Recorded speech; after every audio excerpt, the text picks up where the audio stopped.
Assalamualaikum warahmatullahi wabarakatuh. Selamat pagi dan salam sejahtera bagi kita semua. Sebelumnya saya ucapkan terima kasih kepada Ibu dosen, Ibu Hesti Sabrina, selaku dosen pembimbing di mata kuliah pengantar manajemen. Dan tidak lupa saya ucapkan terima kasih kepada teman-teman yang sudah online pada kesempatan pagi hari ini. Kami dari kelompok 2 yang akan mempresentasikan hasil diskusi kami yang berjudul Motivasi dalam Organisasi dan Manajemen. Motivasi dalam organisasi dan manajemen. 1. Pengertian motivasi. Kata dasar motivasi adalah motif, yang mempunyai arti daya upaya yang mendorong seseorang untuk melakukan sesuatu. Agar seseorang terdorong untuk melakukan suatu tugasnya dengan baik, dia harus termotivasi. 2. Konsep penting fungsi pengarahan pada individu. 1. Motivasi.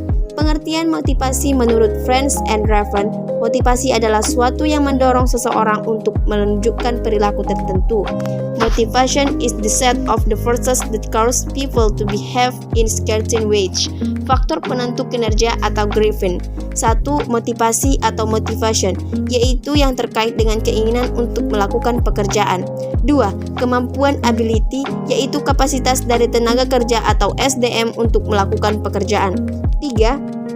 Lingkungan pekerjaan atau work environment, atau sumber daya atau situasi yang dibutuhkan untuk melakukan pekerjaan tersebut. Sedangkan menurut Barton dan Martin pada tahun 1991 mendefinisikan bahwa motivasi adalah kekuatan yang menggerakkan perilaku, memberikan arah pada perilaku, dan mendasari kecenderungan untuk tetap menunjukkan perilaku tersebut. Sedangkan menurut Stoner pada tahun 1995 mengatakan bahwa motivasi adalah faktor-faktor yang mengarahkan dan mempertahankan perilaku seseorang.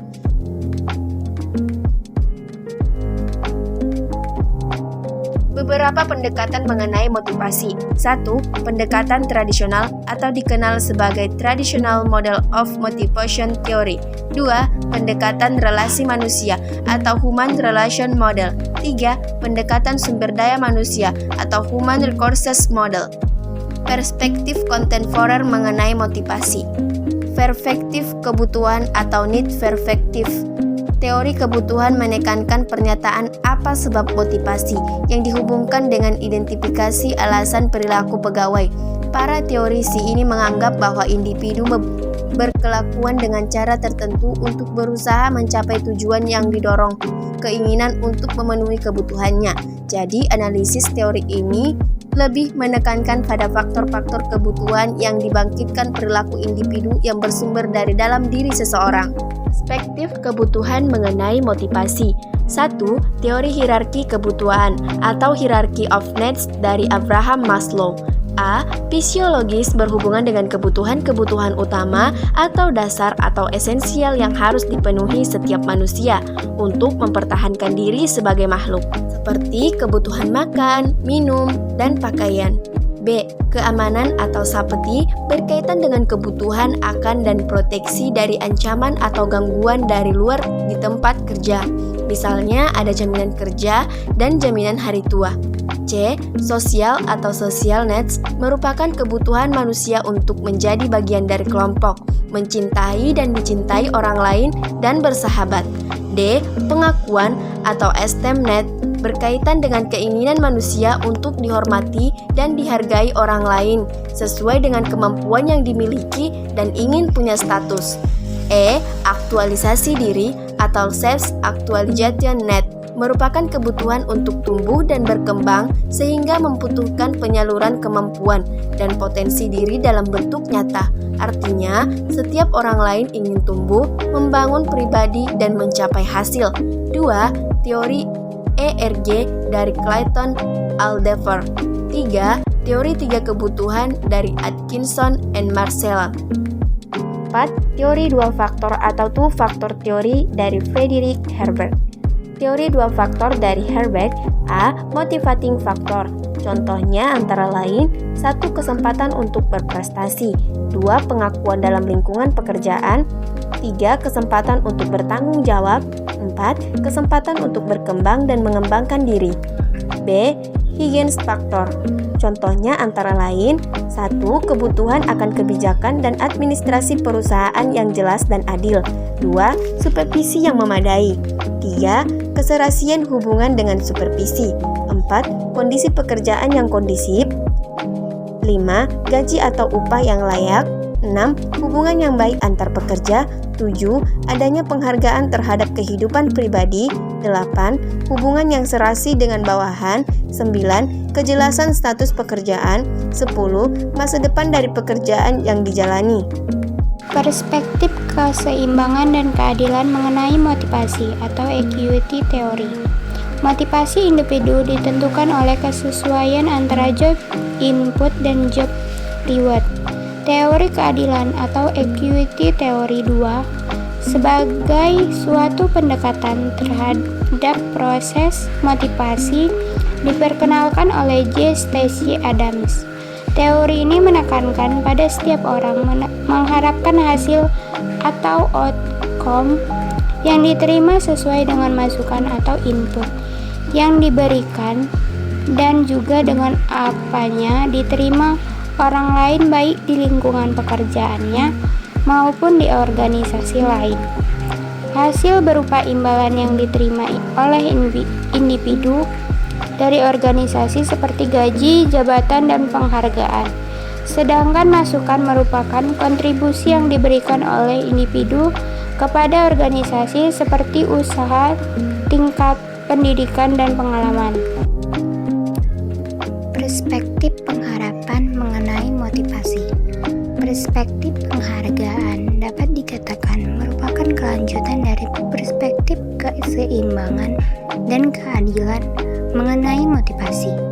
Perspektif ini memandangkan bahwa motivasi seseorang dalam berperilaku dan bekerja keras sangat tergantung pada berbagai pilihan penghargaan yang akan diperolehnya berdasarkan tingkatan perilaku dan pekerjaan yang akan dilakukannya.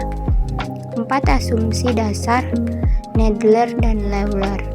1. Perilaku sangat ditentukan oleh kombinasi dari berbagai faktor individu dan berbagai faktor lingkungan. 2. Perilaku individu dalam organisasi senantiasa ditentukan oleh kesadaran dari keputusan setiap individu. 3. Individu memiliki keragaman kebutuhan, pengharapan, dan tujuan. 4. Masing-masing individu cenderung akan berperilaku berdasarkan pilihan alternatif perilaku yang terkait dengan harapan mereka. 3 komponen utama dalam perspektif pengharapan. 1. Pengharapan terhadap hasil yang akan diperoleh. 2. Dorongan terhadap motivasi. 3. Pengharapan akan usaha yang perlu dilakukan. Penghargaan intrinsik dan ekstrinsik. Berdasarkan ketiga komponen yang dikemukakan di atas, maka seseorang akan cenderung bertanya-tanya dalam setiap melakukan suatu tindakan. Sesuatu yang diharapkan untuk diperoleh dinamakan sebagai penghargaan. Secara garis besar, penghargaan dapat dibagi menjadi 2, yaitu penghargaan intrinsik dan penghargaan ekstrinsik. Tugas para manajer. Beberapa hal yang perlu dilakukan dan dicatat oleh para manajer sehubung dengan operasional perusahaan yang terkait dengan penghargaan menurut Nadler dan Lawler. A. Menentukan penghargaan-penghargaan yang sebenarnya diharapkan oleh pegawai sumber daya manusia dalam berorganisasi. B. Menentukan kinerja yang diharapkan. C. Penentuan tingkat kinerja yang wajar. D. Penyelarasan kinerja dan penghargaan. E. Analisa berbagai faktor yang memenuhi keefektifan pemberian penghargaan. F. Kepastian dan tingkat penghargaan yang wajar atau memadai bagi pegawai. Perspektif penguatan mengenai motivasi. Menurut Skinner, orang yang dikondisikan oleh hasil dari tanggapan-tanggapan mereka masa lalu untuk situasi tertentu. Ini berarti bahwa faktor yang memotivasi orang dalam melakukan pekerjaan adalah imbalan yang akan diterima dari hasil pelaksanaan pekerjaan tersebut. 1. Kerangka pikir B.F. Skinner. 2. Penguatan positif. 3. 3. Pembelajaran melalui penghindaran terhadap sesuatu.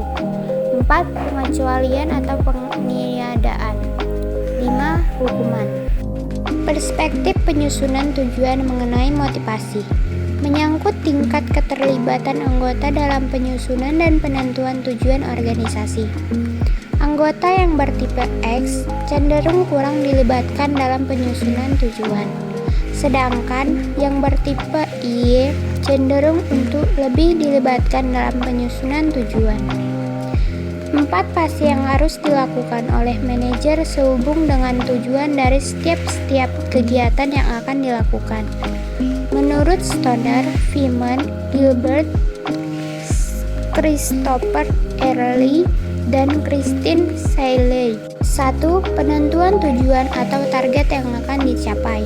2. Penentuan apakah tujuan atau target tersebut realisasi atau memungkinkan untuk dicapai. 3. Mempertimbangkan dan menentukan kesesuaian tujuan dan target tersebut dengan target dan tujuan individu dalam organisasi. Jika tujuan organisasi telah selaras dengan tujuan individu, maka individu akan termotivasi untuk mencapai tujuan tersebut dengan menunjukkan perilaku dan kinerja yang diharapkan. Demikian hasil persentase kami, kurang lebihnya kami mohon maaf. Assalamualaikum warahmatullahi wabarakatuh. Sampai jumpa.